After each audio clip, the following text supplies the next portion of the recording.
রাতের বেলা ভাজা পোড়া খাচ্ছেন যে? রাতের বেলা তো মানুষ ভাত খেয়ে ঘুমায়, তাই না? কথাটা শুনে মিম বলে উঠল, না, ভাত খেতে ইচ্ছে করছে না, ভাজা পোড়া আমার খুব পছন্দ, তাই খাচ্ছি। আপনি খাবেন? না, আমি রক্ত খাবো, রক্ত খেতে ইচ্ছে করছে। কথাটা শুনে মিম পাশে ফিরে তাকিয়ে চমকে উঠে বললেন, আপনি কে? এতক্ষণ কি আমি আপনার সাথে কথা বললাম?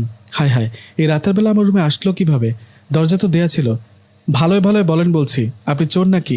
আমি মেয়ে হলেও কিন্তু ফাইট জানি, ফাইট করে আপনার অবস্থা খারাপ করে দিব। মিমের মুখে কথাটা শুনে পাশে থাকা লোকটা বললেন, তাই না? ফাইট করতে পারেন? আচ্ছা, আমি অনুমতি দিলাম, আমাকে একটা থাপ্পড় মেরে দেখান তো, পারেন কিনা?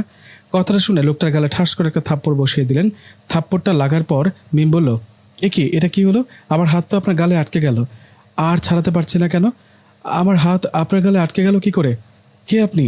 তখন পাশে থাকা লোকটা বলে উঠল, আমি ভূত, মানুষ না। কি? ভূত? ওমা, কে কোথায় আছো? কেউ বাঁচাও আমাকে, ভূতে ধরেছে আমাকে। এ আরে, আমার গলা দিয়ে চিৎকার বেরোচ্ছে না কেন? মিমের এরকম অবস্থা দেখে ভূতটা হাসতে হাসতে বলল, চিৎকার দিয়ে লাভ নেই, কেউ শুনতে পাবে না। আর তুমি না ফাইট জানো? কি হলো? আমার গাল থেকে তোমার হাত ছাড়াতে পারছো না কেন? কিভাবে ছাড়াবো? আঠার মতো লেগে আছে যে। ভূত ভাই, প্লিজ আমাকে কিছু করবেন না। আসলে আমি তো জানতাম না যে আপনি ভূত, তাই না? আমাকে ছেড়ে দিন। মিমের কথার জবাবে ভূত বলল, আচ্ছা ছেড়ে দিই, কিন্তু চিৎকার দেওয়া যাবে না। চিৎকার দিলে কিন্তু আবার ধরবো। ওকে ওকে, চিৎকার দিব না। মিমের কথা শুনে ভূত বলল, ঠিক আছে, এখন আমার গাল থেকে হাত নামাও, কথা বলো। এই বলে ভূত মিমের পাশে বসলো। মিম অবাক হয়ে ভূতের দিকে তাকিয়ে ভয়ে ভয়ে বলে উঠলেন, ভূত ভাই, এখন কি বলবো? কি বলবে সেটাও কি বলে দিতে হবে? এখানে কেন আসলাম জিজ্ঞেস করবে না? হ্যাঁ বলুন, এখানে কেন আসছেন? তোমার ভাজাপোড়া খাবার জন্য। জানো না ভাজাপোড়া ভূতদের পছন্দ? আমি তো রুমে বসে খাচ্ছিলাম, জঙ্গলে বসে না। সেটা না হয় বুঝলাম, কিন্তু মাথার চুল ছেড়ে দিয়েছো কেন? রুমের মধ্যে চুল ছেড়ে দিব না বুঝি? তাতেও কি সমস্যা? সমস্যা।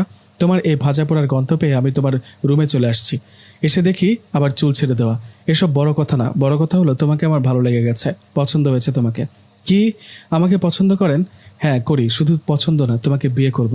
আমি শেষ। এ বলে জ্ঞান হারিয়ে পড়ে গেল মিম। একটু পর মিমের জ্ঞান ফিরতে ভূতটা বলে উঠল, কি হলো, জ্ঞান হারালে কেন? ভয় পেয়েছো নাকি? শোনো, ভয় পেও না, ভয় পাও আর যাই হও, কথা ফাইনাল। তোমাকে ভালো লাগে, ভালোবাসি, আর তোমাকে বিয়ে করব। আরে আমি ভয়ে জ্ঞান হারাইনি তো, খুশিতে জ্ঞান হারিয়েছি। কি? মানুষ খুশিতে কখনো জ্ঞান হারায় নাকি? কি এমন খুশির খবর পেলে যে খুশিতে জ্ঞান হারিয়ে ফেলে?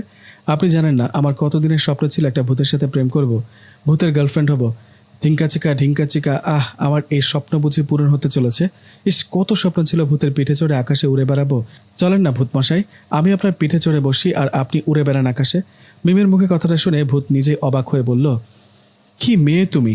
মানুষের কত স্বপ্ন থাকে, এটা হবে সেটা হবে, আর তুমি ভূতের সাথে প্রেম করবা সেই স্বপ্ন দেখো? আরে হ্যাঁ, ভূতকে খুব ভালো লাগে, চলো না একটু আকাশে উড়ি। হ্যাঁ হ্যাঁ, চলো।